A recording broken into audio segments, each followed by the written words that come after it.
is okay. But wait. I have to wait till it boots up.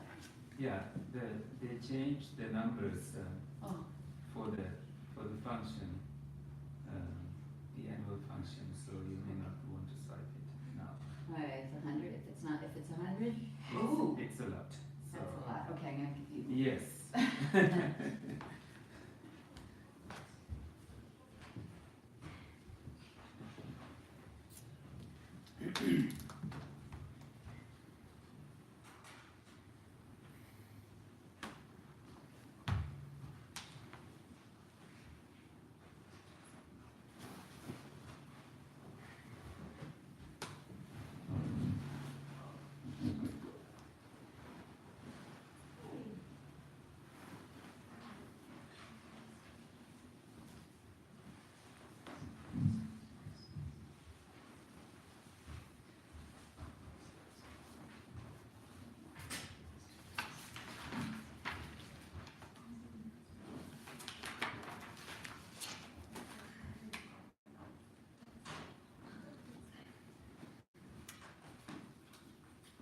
We haven't done that form yet. No.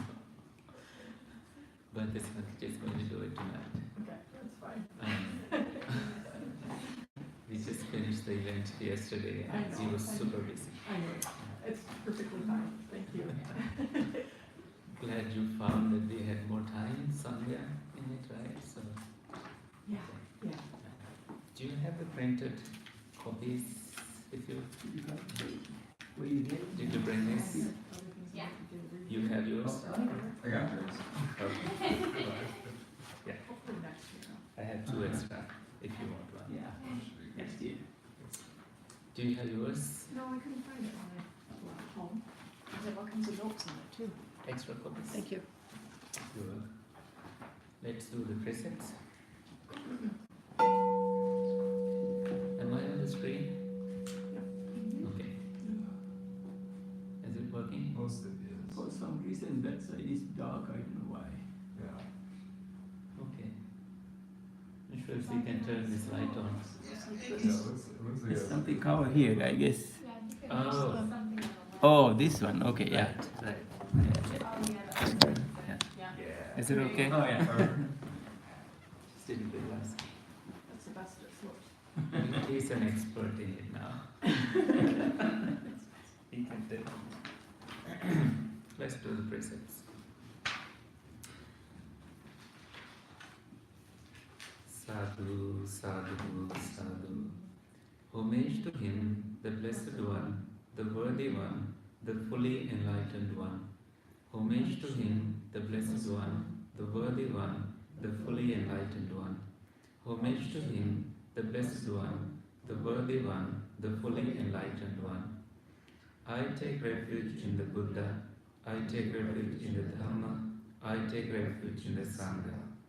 For the second time, I take refuge in the Buddha. For the second time, I take refuge in the Dhamma.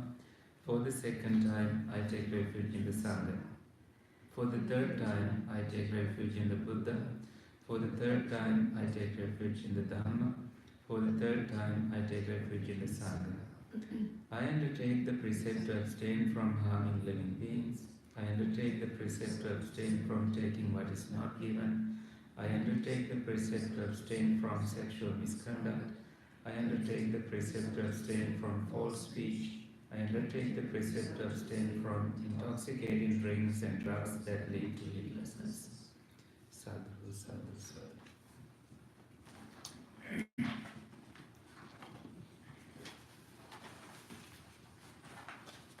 So we are on number 7.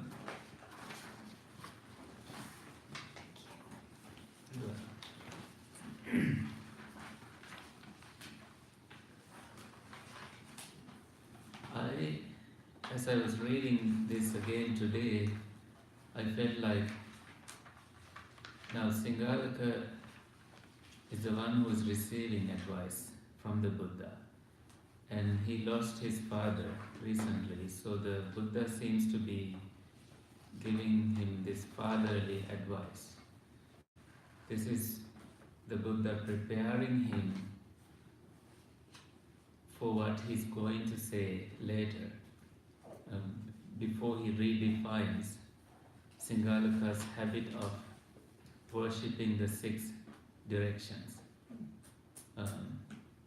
Before the Buddha explains any of that, Buddha has to make sure that Sigālaka is free from bad friends, free from bad habits, and that he continues to prosper perhaps like his father was or did. And only when he is established financially and has a good network of relationships, he is able to do what the Buddha is going to say about worship in the 6 directions, like doing all the responsibilities of a householder, like attending to parents. Like, why did the Buddha say such a thing? Like, his father is not there anymore, but he may have people that he considered as fathers in his life, or the Buddha wanted him to really be a good person, fulfilling his father's wish.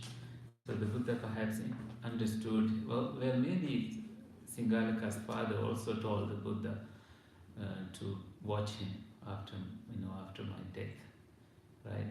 People do that. Take care of my child, that's all I need, I don't need anything else. That may be something Sigālaka's father did, right? And now the Buddha is taking it seriously and taking the steps to protect him first. The things he's saying here are very interesting, and he teaches them in such a way that Sigālaka can remember. The Buddha skillfully says this in verses, not just talking here. So Pali is this smooth language, and when someone teach something in it, people can remember. So these may be also the verses that were popular at the time.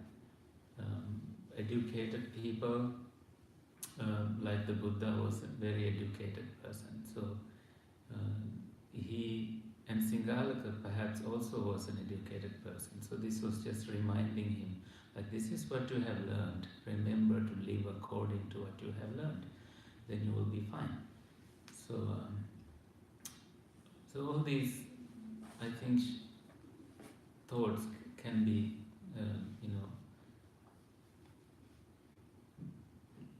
thought of, discussed, considered as we do this discussion, right? And you may get all kinds of ideas and thoughts when we think that way. This is why, or this is how the teachings of the Buddha become part of our life.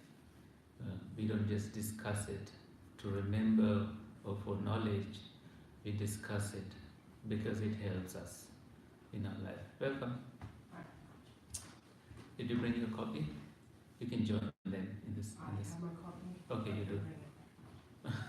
All right. Do you want to? You can. Yes, she has. Okay. You are going to open it in your iPad? Yeah, you can.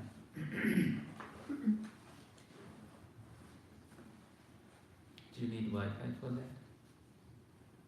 Okay. Oh, wait. That's fine.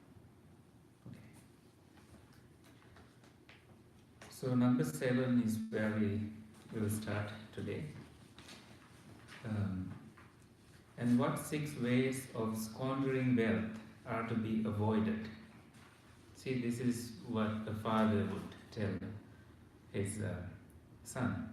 So squandering wealth means wasting money on reckless ways. Young man is how the Buddha addresses this person. So the first one of the 6 is heedlessness caused by intoxication. This speaks to your question last week. Like any amount of alcohol causes heedlessness. Some You may answer phone calls when you are intoxicated, and you may just talk nonsense, right? And people who are not aware that you are drunk may take you seriously. Like my brother used to do this to me. He's so nice when he's drunk. Then when he's talking so nice, I understand that he's drunk. So I don't continue that phone conversation. I wait until next morning. Usually this happens at night. That's when I receive, because he makes plans to call me. Then he thinks about all kinds of ways that he will conquer the world. That's when he's drunk. But when he's fully alert and awake, he's not drunk. He doesn't have those good thoughts. This is the kind of a brother a monk can have, right? So I tell him, like, okay, talk to me in the morning, not now, because whatever he says at that time, he just talks nonsense. So sweet, but things are not going to work the way he tells at that time. He's not listening to this, and he doesn't speak English, so I'm safe. I hope my other brother will not translate this to him.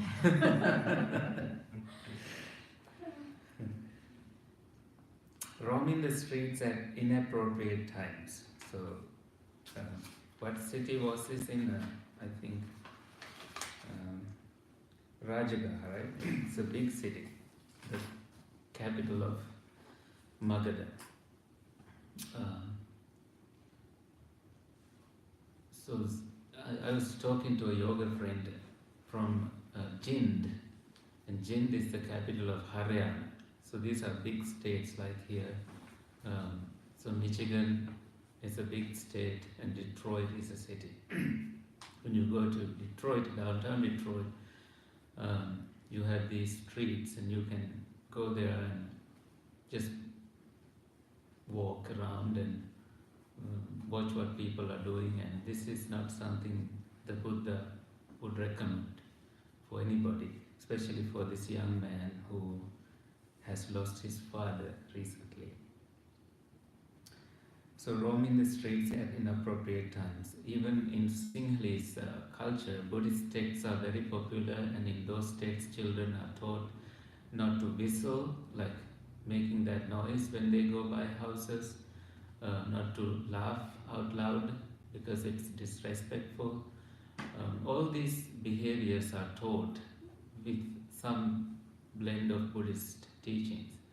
Then children take it seriously because it's coming from the Buddha. So these teachings are behind the poems that children read in Sri Lanka. And then habitual partying, like you make it a habit that you hold a party every week, every weekend, or you make plans. Instead of making it a meditation session, you design a drinking party in every friend's house. You all soon waste your money and lose your relationships, or you lose a good relationship you had with that friend. Compulsive gambling is so people buy lotteries and lotteries and lotteries. They have this misconception that, oh, now it is 1 billion, so I will be the winner, and it's increasing, so I may at least receive some of it, so I should buy it. So you're just giving money to these big organizations, and now after the recent 1 billion mega, that was, going to someone, and nobody knows who won it. They say, someone in California or North Carolina won this, and we don't really know what is happening to the money, and it's people's money.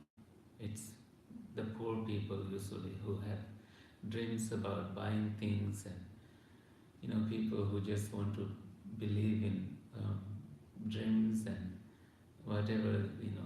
Sometimes dreams work. I have met this Laotian family in Boston, and before they came came here, that was the time there was some problem in that part of Laos.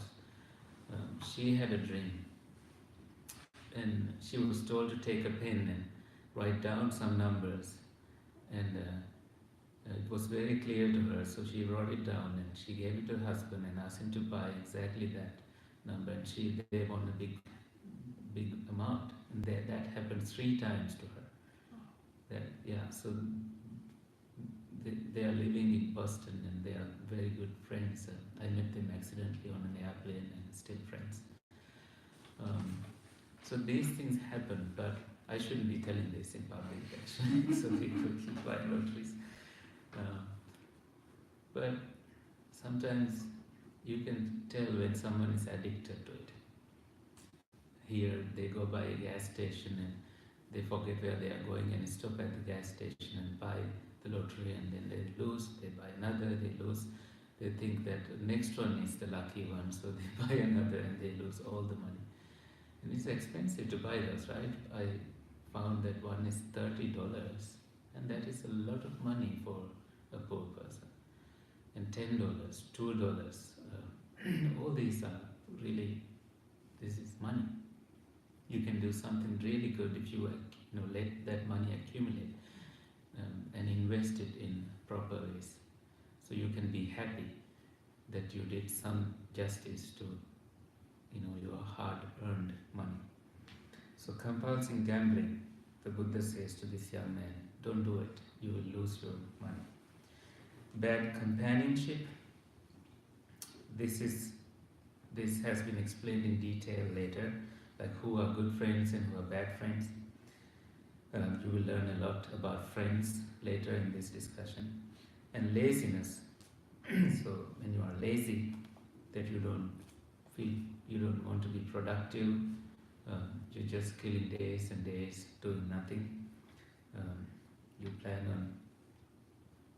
plan many things, going to gym and running and cooking, but you end up just buying food from store and eating at home and sleeping. This is laziness, people. And people go through periods of this and they overcome it and they feel energetic, they feel happy and they feel productive again. You need to feel challenged. Some people need to be challenged enough to. So people who are, fortunate here, who inherit money from parents or from relatives, they don't feel like working, but they get instantly, really quickly sick because of their habits, food habits. They go, they have a car, they go buy stuff, do movies, and that's not good for them. So they are willing to help with big projects. Then only they feel that their life is in order, because they are taking that little anxiety they receive from that big project of someone else. So sometimes accepting another project of someone can make you feel productive again. So your generosity, that you use your time to help someone's project, so you feel energized, and you can continue that energy going. Alright, number 8. These are the 6 dangers inherent in heedlessness caused by intoxication. So you drink, but when you drink, you get these dangers. Loss of your wealth immediately, increased quarreling. You come home and start fighting, get annoyed, throwing things and breaking things. Susceptibility to illness, you fall ill, your liver don't function well, and skin fades and brain doesn't act properly. Disrepute, you don't have a good reputation, your children don't have a good reputation. You will give a marvelous idea to your friends, but then they don't take it seriously, because they know you are this drunk fellow and who doesn't have good reputation. And then indecent exposure, you don't know whether your clothes are in proper order and not revealing. So this is very good. The Buddha is teaching this to the son of the Sigālaka. And weakened insight, you lose your wisdom is low. Decision making is poor. So this is why I say the second shot when you drink is always so first shot can be called first shot, and then that leads to a bad decision, not to a second shot. A bad decision always. And whatever you do after that, until you are sober again, you are making bad decisions. Especially people tend to drink more when they are intoxicated, that they lose balance. Even celebrities, I happened to watch a discussion between a popular Indian teacher and this celebrity person, and she openly talks about drinking as if she behaved that way and this way when she got drunk. The young people watching these things, who are fans of this person, may want to just do these things. So when I grew up as a small child, we didn't have any TV. So my father, who was not educated, just made sure he reads what we write in books at school. So he wants us to bring the whole file of books and show the pages to him. So he wants to make sure we did some work at school. So I'm so deeply, I feel so much respect to him for doing that.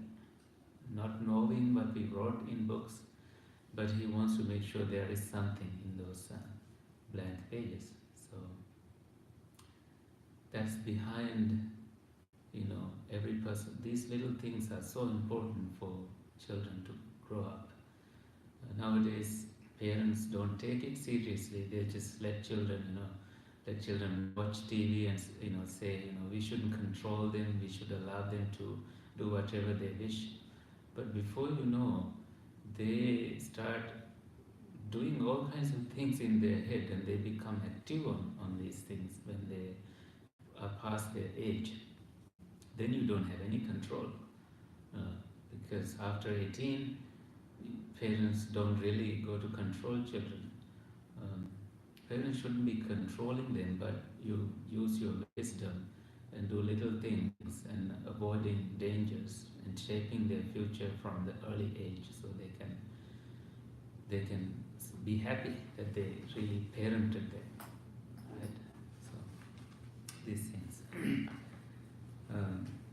Number 9. These are the 6 dangers inherent in roaming the streets at inappropriate times. This is called Vikalacharya, roaming the streets at inappropriate times. Oneself, one's family, and one's property are all left unguarded and unprotected. One is suspected of crimes, so police will catch you, not the actual person who robbed some things, but you happen to be the person on the street that night, so they catch you. Then rumors spread saying, oh, I spotted that man, maybe he's the one who broke into your house that night. They catch you on CCTV and then they start following you secretly. And one is subjected to many miseries when you are, vehicles, drunk people, and drug dealers, users of weapons may find you, and if you happen to witness a crime, because you have proof, they will first kill you because you happen to be in that wrong place at the wrong time. These things happen, right? Innocent people get killed just because they happen to be at the wrong place. at the wrong time. And this is the thing I heard in Toronto, Sri Lankans and Indians, they go to weddings and people come, they watch who has best jewelries, and they go home. Once the wedding is finished, they go home to find out, or maybe they don't deposit all this stuff in a bank, but people find out how much wealth you have, and people break houses to get this. Some people are not insured, so all their wealth, they earned the entire life. Sometimes they sell lands in Sri Lanka and move to Canada. So they put all that money into gold, convert money into gold, because the value of gold increases time to time, and then they lose it in one night. It's really bad. I met several families like that. And cops, they don't, they say, it's below our target that we have. If it is below 5,000, we don't really respond to those. That's what cops say. Even in the temple in Mississauga, once this teacher was about to go to Sri Lanka, and he went to the bank, got some cash, and someone followed him, pretend like he came to the meditation, and went straight into the room and got that money from his bag, or wherever that money was. Even tried to break his car, as we later found out from CCTV. And this teacher came from downstairs to upstairs, and this person pretended like he wants to know the schedule of the temple, and acted normal, and he went away with the money, never showed up again. And cops telling, it's below 5,000, so we can't respond to this. We have other needs. Even a person that came yesterday said in Ottawa, his car was broken, and cops had nobody to send to that place. Well, even if they came, they know that they can't find anybody in that place. There are many stories about it. So it's very hard these days, to protect your wealth. People lose phones. If someone who doesn't even have access to it still wants to keep it, never to return it, because they are afraid that they will be noticed. I remember losing my iPad in Boston, and the story of me getting it again.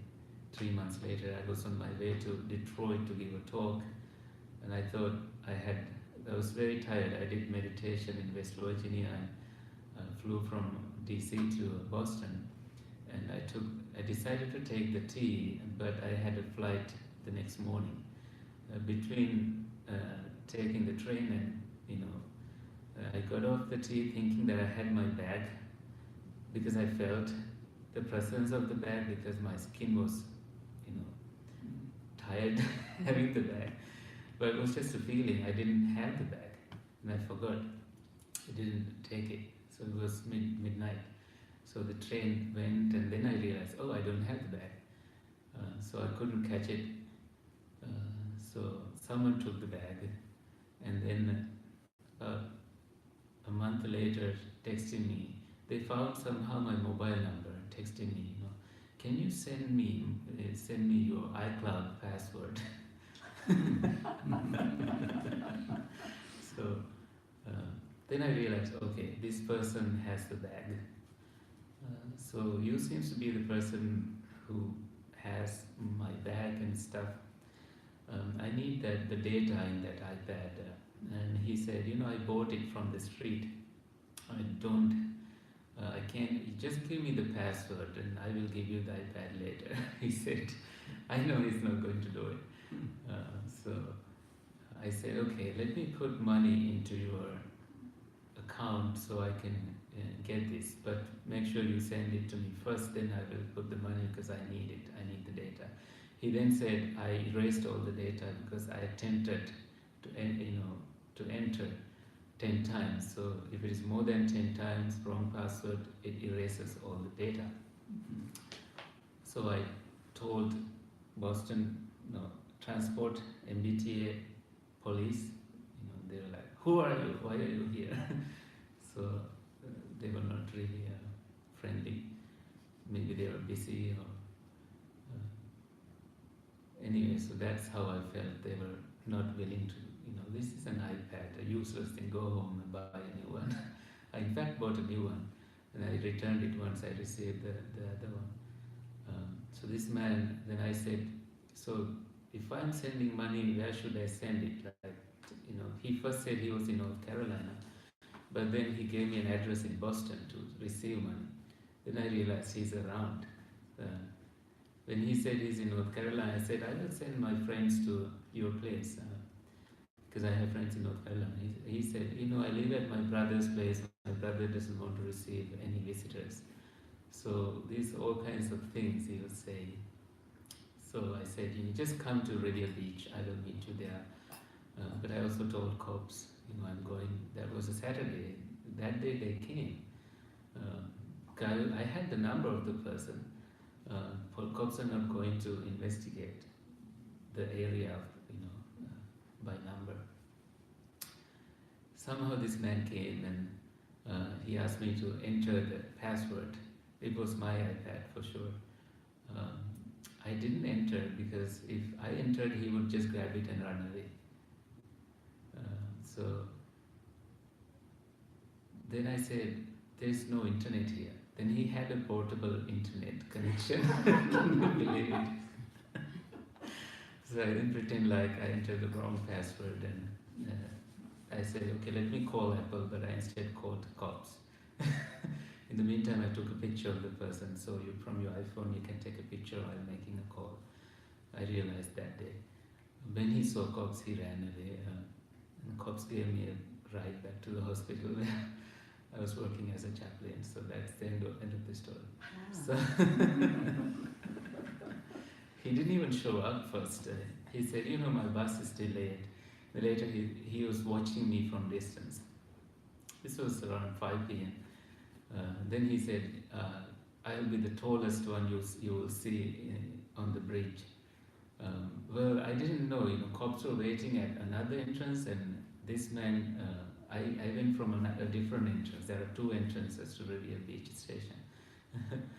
This was an interesting experience to me. So, but in Buddhism, they say, when you haven't earned something with black money, you are not going to lose it. It's going to come back to you. So I felt that maybe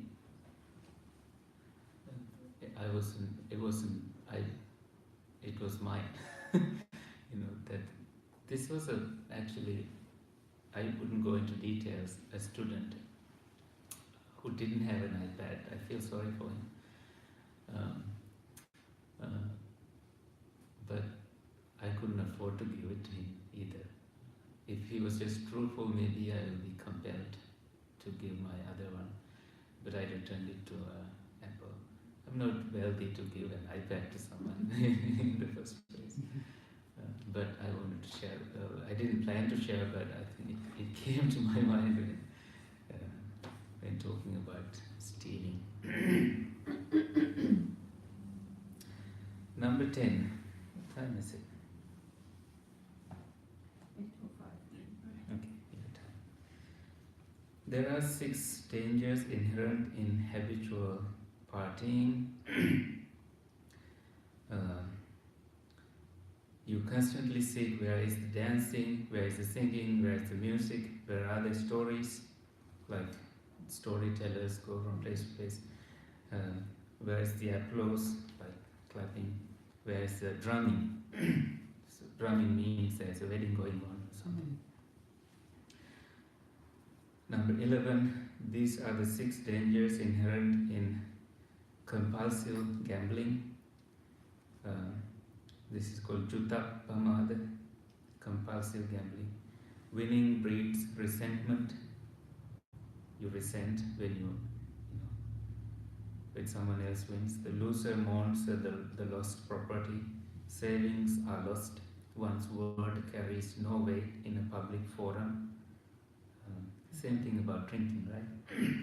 Friends and colleagues display their contempt, and one is not sought after for marriage. No one wants to marry you. since a gambler cannot adequately support a family, because he may lose all his wealth in one night. And these are self-explanatory. Number 12. These are the 6 dangers inherent in bad companionship. Papamitta.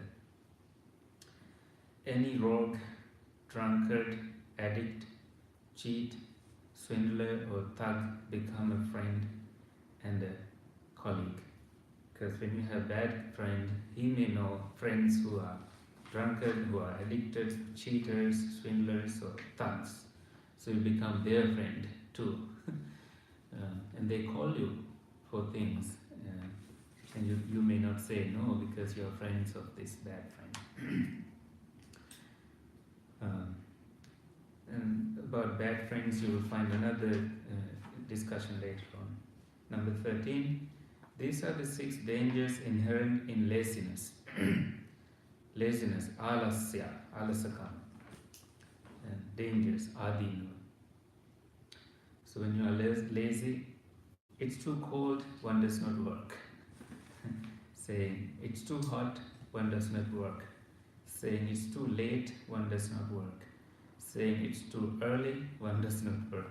Saying I'm too hungry, one does not work. Saying I'm too full, one does not work. With an abundance of excuses for not working, new wealth does not accrue and existing wealth goes to waste. So, tons of people nowadays are doing this.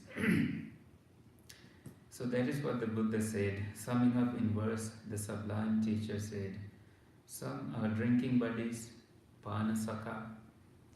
Some say, dear friend, samya, samyo, dear friend, dear friend.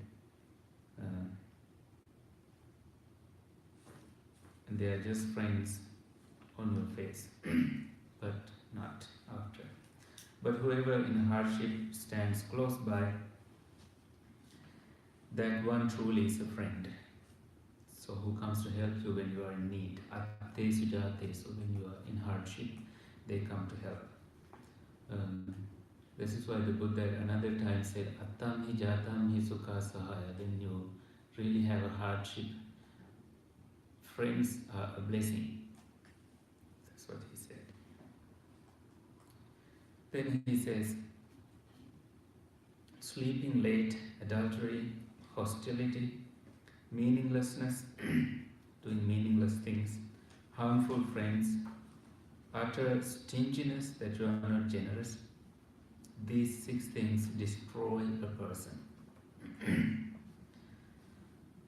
Bad friends, bad companions, bad practices, spending time in evil ways, by these one brings oneself to ruin in this world and the next.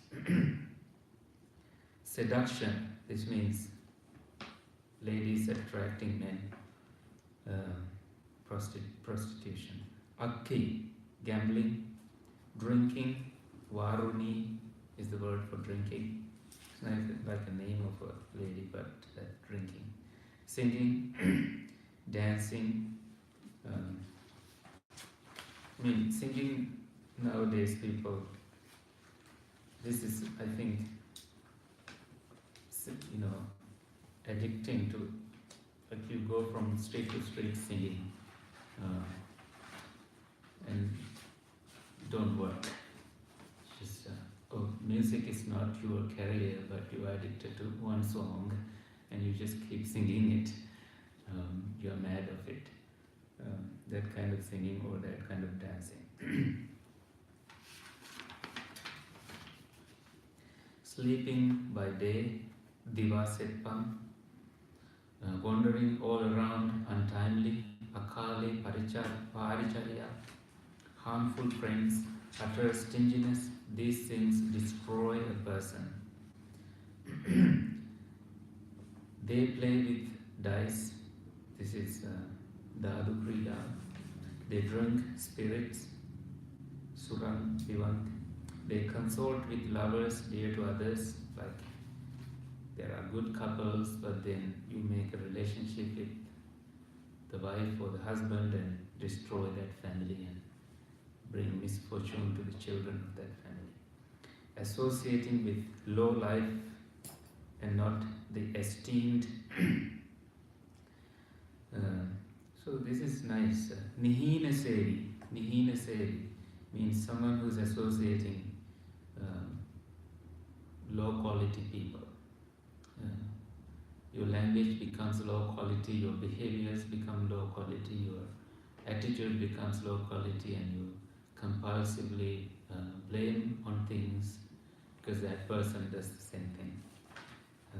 But you are not a buddhi sevi or buddha sevi. Buddha, not Buddha. Buddha sevi is better, like associating the Buddha. Buddha sevi means associating wise people, grown up people who can give you advice. They come to, if you are not associating good ones, but you associate bad ones, they come to ruin like the waning moon, like just a darkening moon. Whoever is drunkard, broke, and destitute, that means you don't have basic necessities of life.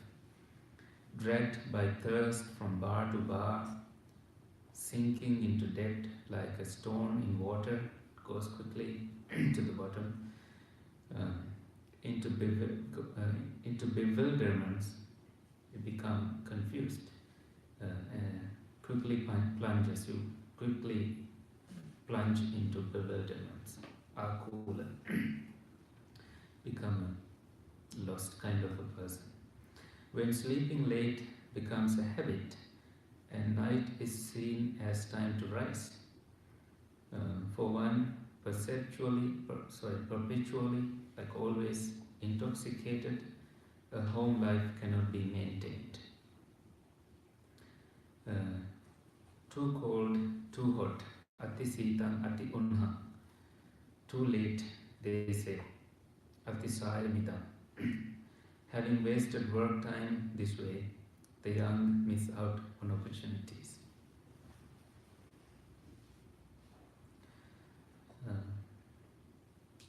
I think I said this earlier, accepting opportunity means attracting fortune. People are not ready for some opportunities just because they didn't prepare themselves. Like making your CV on time, this little thing can help. Someone say, send me your CV, maybe I will put you into this interview that's happening tomorrow, but you're not ready. Then you say, I'm not ready, this is too soon. So you may lose a big opportunity. For one regarding cold and hot as not more than blades of grass. So you don't care about, it's just a tiny thing. Blade of grass is just a tiny thing. Whether it's cold, whether it's a stormy day or a hot day, you go out and do your work, doing whatever should be done. Happiness will not be a stranger, so happiness will be a friend for you, not a stranger, for such a person who ignores storms and continues working hard.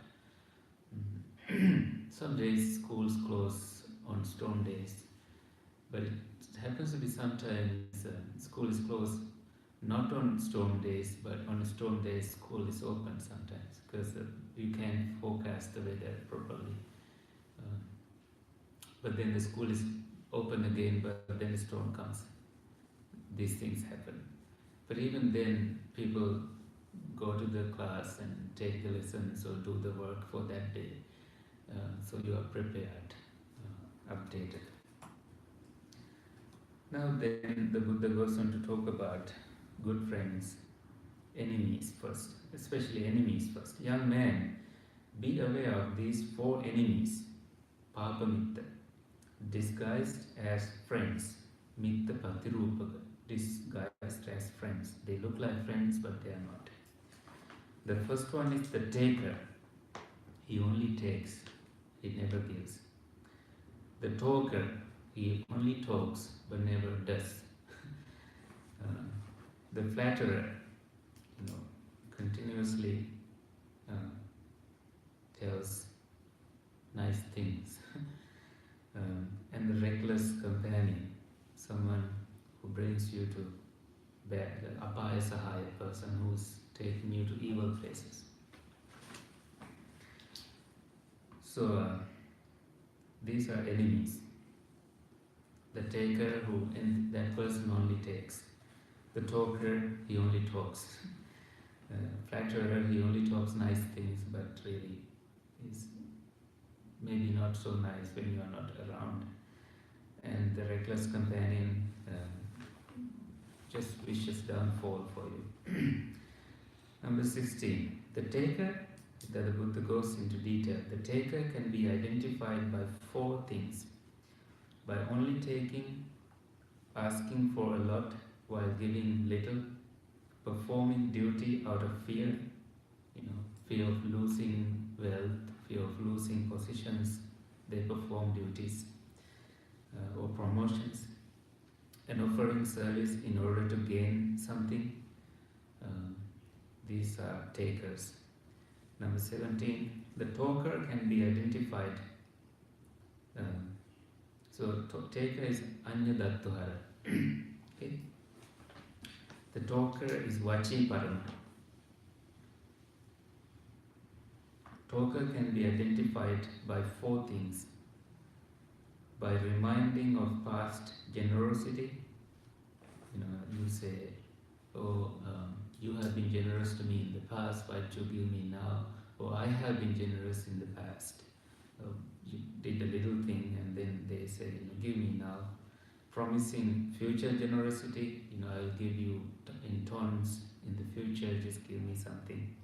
Mouthing empty words of kindness, sounds kind but not really.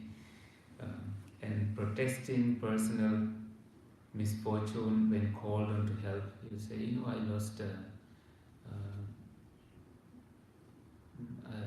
I lost my job.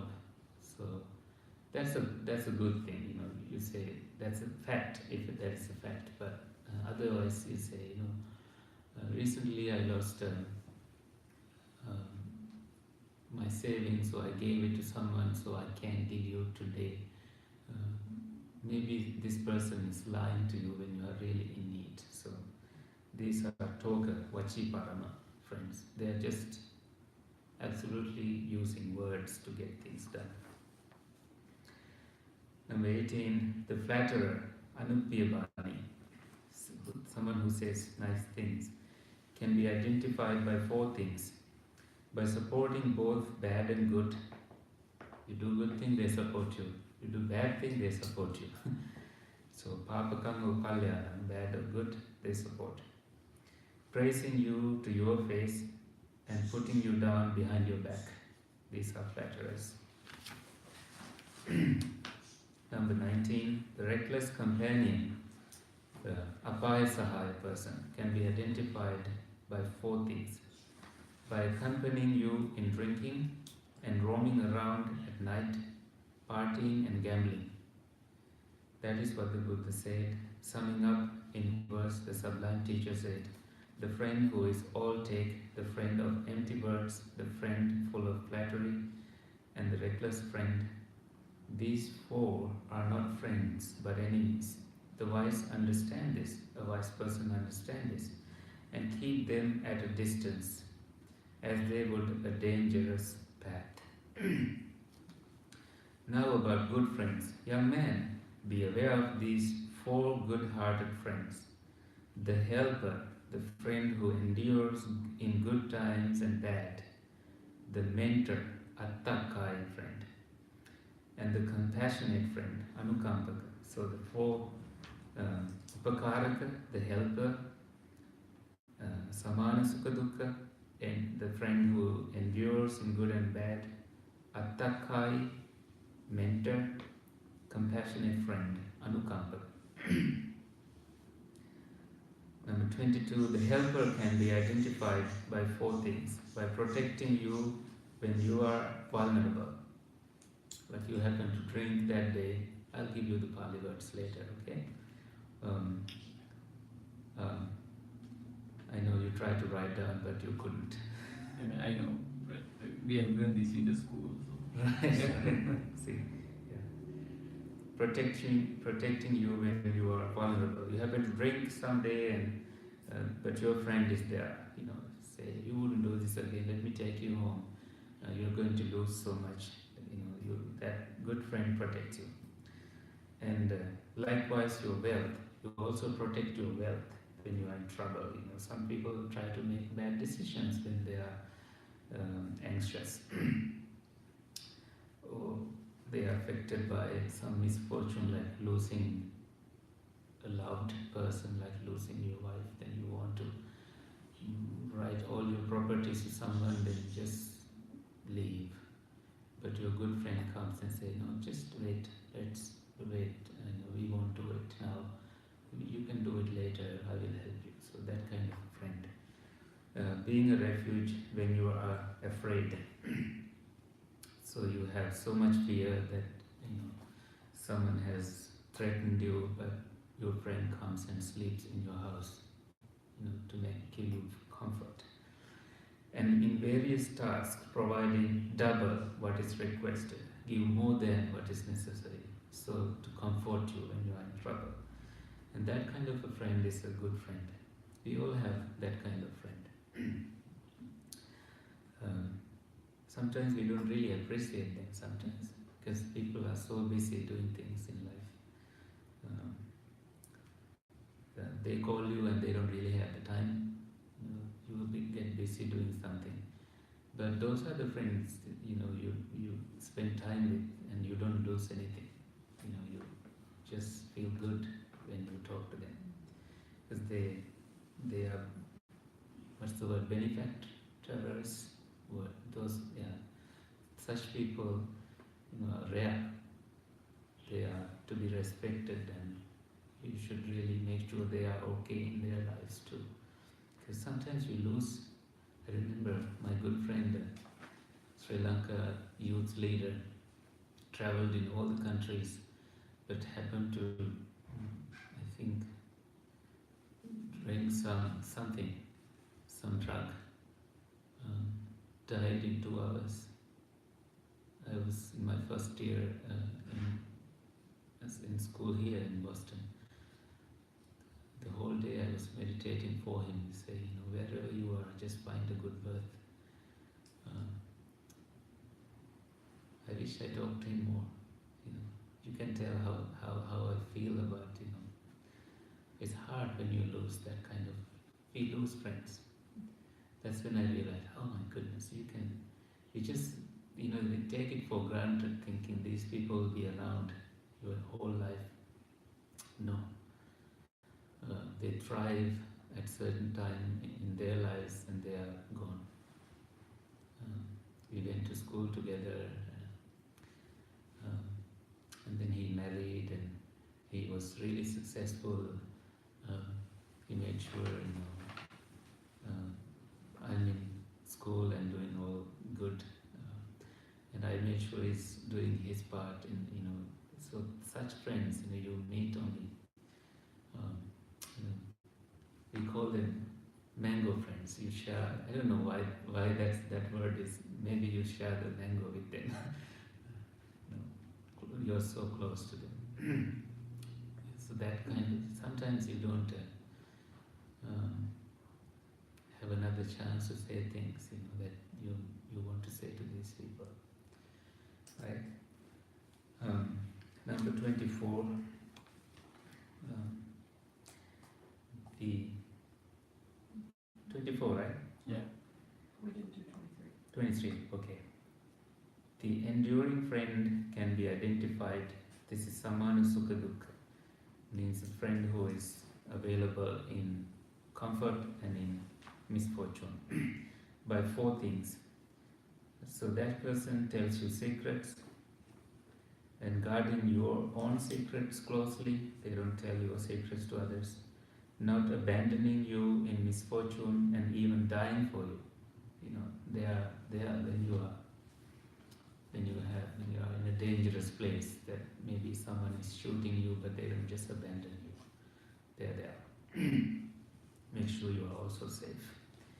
24. The mentor can be identified by 4 things: by restraining you from wrongdoing, guiding you towards good actions, telling you what you ought to know, like you should also know this before you go to that place, so you are safe. And showing you the path to heaven, to become successful, you tell the path. Or just teach you good teachings. I went to the temple today and the monk was talking about these things and I wanted to share this with you. So that's how you pave the way to a good path to a friend. Number 25, the compassionate friend can be identified by 4 things. By not rejoicing in your misfortune. So when you are in bad luck, they don't rejoice in it. They also feel sorry and bad. Delighting in your good fortune. When you have become successful, they are really happy for you. They have joy. They don't feel jealous. Preventing others from speaking ill of you and encouraging others who praise your good qualities. Rare qualities to have. That is what the Buddha said. Summing up in verse, the sublime teacher said, the friend who is a helper, the friend through thick and thin. Nice. The friend who gives good counsel and the compassionate friend. These 4 are friends indeed. The wise understand this and attend on them carefully, like a mother to her own child. The mother wants the best for the child. Right? The wise endowed with virtue shine forth like a burning fire, gathering wealth as bees do honey, and heaping it up like an anthill. Once wealth is accumulated, family and household life may follow, so you can lead a good life. By dividing wealth into your parts, true friendships are bound. 1 part should be enjoyed, 2 parts invested in business, and the 4th set aside against future misfortunes. This is Ekena Boge Bunjaya Duhi Kamapade, that Gata. So the Buddha is telling this man to save 1 part and invest 2 parts and use the 4th for daily uses. So you don't really earn and eat from all your earnings. You also save and invest. Right. Now is the main your question, like what's the thing about 6 directions? Number 27 is where we get to that part. Let's take a minute or 2. And how, young man, does the noble disciple? So I think at this point, Sigālaka wanted to really listen to the Buddha.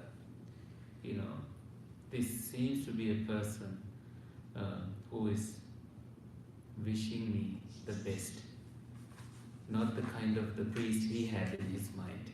His image was that you shouldn't be listening to certain teachers because they talk nice and then later on you have to give and then you lose your money. See, remember that thought he had earlier? But now he has become a noble disciple. Earlier, I think the Buddha didn't address him that way. How does the noble disciple protect the 6 directions? This is not necessarily addressing this man as a noble disciple, but inviting him to become one, become noble disciples. These 6 directions should be known. So in one direction is your mother and father. What direction is that? East. East is your mother and father. Teachers as the south. Spouse and family as the west. Friends and colleagues as the north. Workers and servants as the lower direction. And ascetics and Brahmins as the upper direction. In 5 ways should the mother and father as the eastern direction be respected by a child. So these 5 ways. I will support them who supported me. I will do my duty to them. I will maintain the family lineage and tradition. I will be worthy of my inheritance. I will make donations on behalf of dead ancestors, like, Mom, I'm doing this for you, be happy wherever you are. Feeding birds, or helping church, giving an almsgiving to monks, and or helping the needy, homeless, thinking your ancestors or your departed relatives. This is real worshipping the direction. Not just submerging in cold water and worshipping. So Buddha is now starting to, so having built his morale, like having built, that this is how you become a good person, and now you are able to do this because you are secured, you are protected from, you have good friends, and your wealth is not wasted, so you will be able to do these things. But then mother and father, so respected, reciprocate with compassion in 5 ways. So mother and father also give back to children by restraining children from wrongdoing, guiding children towards good actions, training children in a profession, supporting the choice of a suitable spouse, and in due time handing over the inheritance. When they are ready, they give the wealth. In this way, the eastern direction is protected and made peaceful and secure. So it's 8:33, and maybe we can take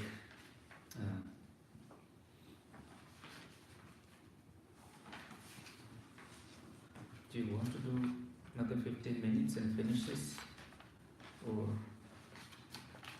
maybe we should, what do you think? Maybe we can do another time, right? Yeah, why do we need to rush that? Yeah. So that's how the Buddha is interpreting about the responsibilities of a young person.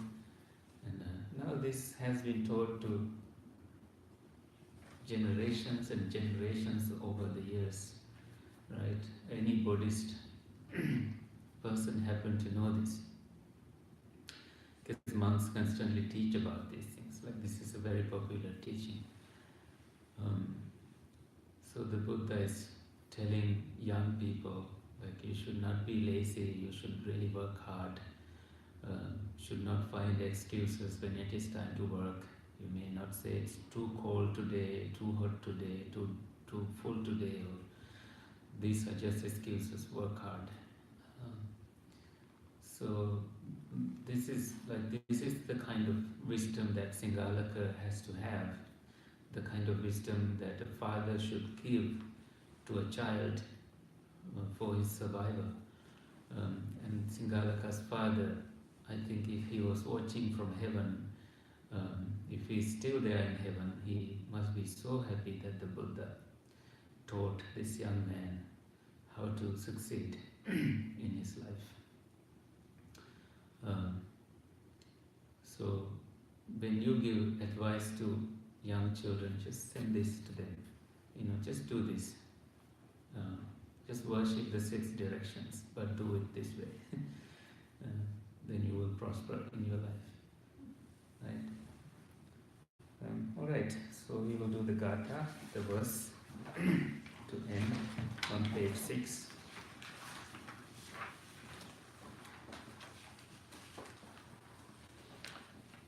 Sabba papassa akaranam kusalassa upasampada sacitta pariyodapanam etam buddhana sasanam.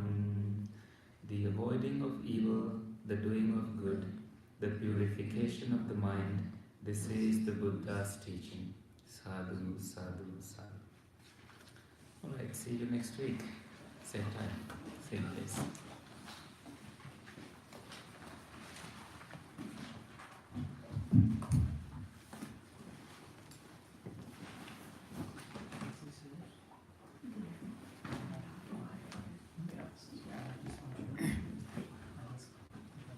Is this running?